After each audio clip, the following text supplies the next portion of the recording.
white farmer runs over a black child, crushes his legs, is not remorseful at all. Put up the picture full mass. Let's put him on full display since he's proud of his actions. South African farmer Christoffel Johannes Stoman has caused outrage after he ran over a 6-year-old child because of a piece of fruit, an act he has zero remorse for. The incident happened on September 20th, when the child and his mother, Magdalene Jantijies, who's pictured, were on their way to do food shopping. They walked by Stoman's smallholder farm. The child reportedly picked up one orange off the ground. When he reached through a fence to grab a second orange that had fallen off the tree, Stoman came from around the corner, slammed his vehicle into the mother and into the child, pinning them against the fence. The mother told reporters, quote, "He came from around the corner and he was driving at a speed. He shouted, 'Stand there, stand there.' I thought he was going to stop. He aimed directly at us in the corner and I screamed, 'Help, help,'" recalled the mother, the horrified mother. He said, "I'm going to kill you by driving into you." So he tells them to stand there.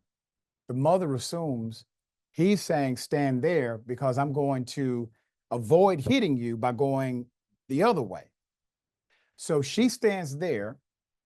The child trusts that the mother is safe and that the location is safe.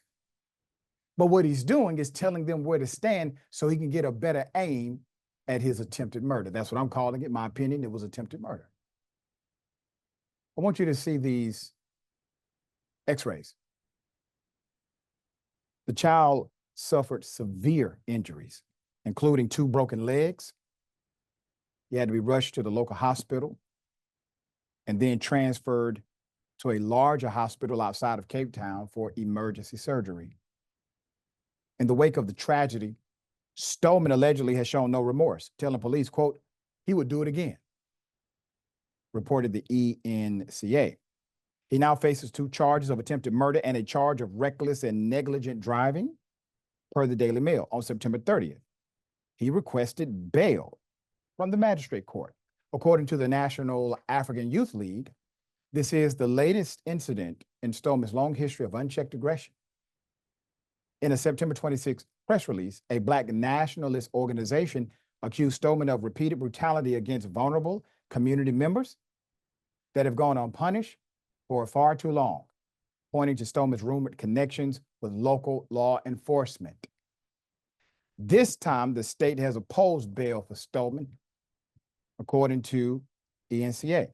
Quote, we visited the crime scene, and there is no way that this boy could have gained access to the orchard over the fence. So in other words, the story, the narrative from the mother and the child is completely accurate. There's no way this could have happened any other way, given what law enforcement saw in their investigation. There's more. Eric Tubazali, National Prosecuting Authority, NPA spokesperson, said last week to the news outlet, the suspect should answer in a court of law, for his reckless behavior. Stoman's bail hearing is set for tomorrow, all right, October 4th. We're going to stay on top of that, the Daily Sun reported. Stoman's wife and brother-in-law testified on his behalf on Monday, with his wife claiming that he did not intend to harm the boy, according to her. She told the court that the child's mother declined their help and then left the child behind at the scene before returning with the police. She denies that her husband threatened to run over the mother and the child. Now, see, this is the enabling that the organization was talking about. He's been protected. They've lied and lied and covered to where he believed he was above the law. And hell, Who knows? Maybe he operated above the law to an extent. But now you have an international story.